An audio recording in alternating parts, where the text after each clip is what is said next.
जळगावमध्ये मुख्यमंत्र्यांच्या ताफ्याला काळे झेंडे दाखवण्यात आलेले आहेत। शरद पवार यांच्या राष्ट्रवादीच्या कार्यकर्त्यांनी हे काळे झेंडे दाखवले। शेतकऱ्यांच्या कर्जमाफीवरून सरकारचा निषेध व्यक्त केला जातोय।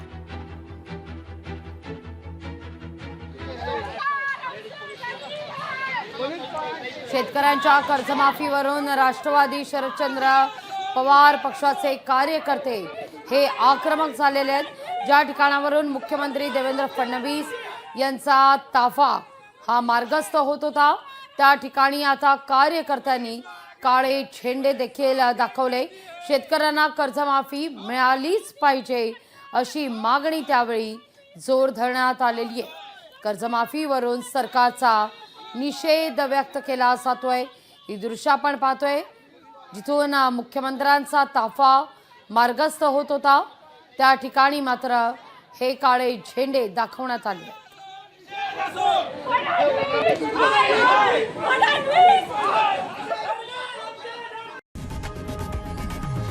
लोकशाही मराठी ऐका, पहा, जागरूक रहा।